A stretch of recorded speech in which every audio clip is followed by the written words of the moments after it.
Bonjour, l'AMRA est heureuse de partager avec vous les conclusions de l'étude Lucie.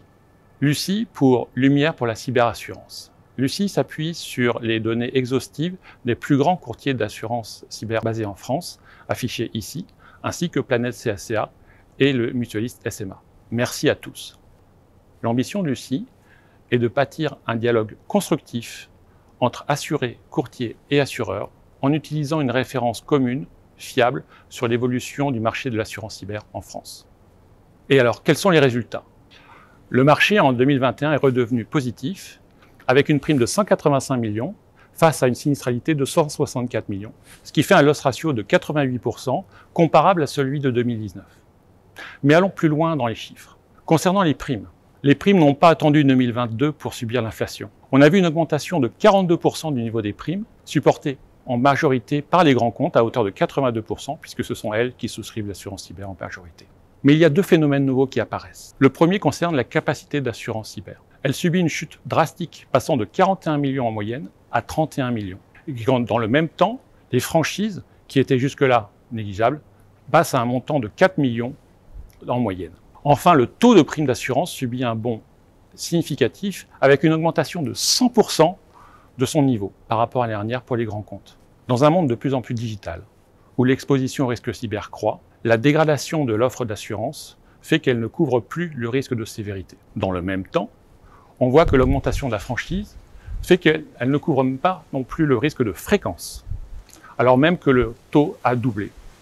Donc l'attractivité de l'offre d'assurance s'est dégradée, ce qui a entraîné pour la première fois que 11 grandes sociétés ont refusé de s'assurer. Concernant les ETI, la situation est différente. Une augmentation de 20% du nombre de souscriptions, avec une capacité d'assurance qui est restée stable, entre 6 et 7 millions, avec certes une franchise de 200 000 euros, mais une augmentation qui reste significative de 56% du taux de prime, qui est néanmoins 2 fois inférieur à celui sur les grands comptes. Concernant les PME, on note aussi une augmentation du nombre de souscriptions, mais on peut dire que le chemin reste long dans ce segment. Intéressons-nous maintenant aux sinistres.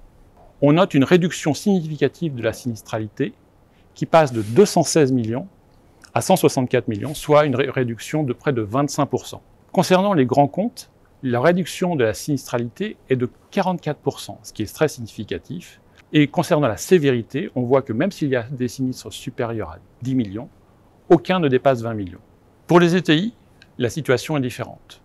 On a une multiplication par 5 de la sinistralité par rapport à 2020 et par 2 concernant 2019, qui était déjà une mauvaise année. On note par ailleurs, pour la première fois, la présence de 2 sinistres supérieurs à 10 millions, qui à eux seuls font la moitié de la sinistralité de ce segment. Alors, quelle conclusion tirer? La première, c'est que si le marché est positif, le choc de confiance a eu lieu, qui a ébranlé les sociétés assurées ou à assurer. La dégradation brutale des conditions d'assurance a ébranlé elle-même l'attractivité de la solution assurantielle. 11 entreprises ont refusé de se couvrir cette année. Et si ce phénomène se perdurait en 2022, il aurait des conséquences catastrophiques pour l'ensemble de la communauté de gestion de risque. Concernant les ETI, il est à craindre que la réaction du marché subie en 2022 soit aussi brutale que celle subie par les grands comptes en 2021. Néanmoins, l'impact pourrait être encore plus significatif car la culture de l'assurance cyber est beaucoup moins ancrée dans ce segment. Il est donc essentiel de bâtir un nouveau modèle, moins volatile, plus pérenne sur le long terme, entre assurés et assureurs, en continuant d'investir dans la prévention et en explorant tous les mécanismes financiers complémentaires.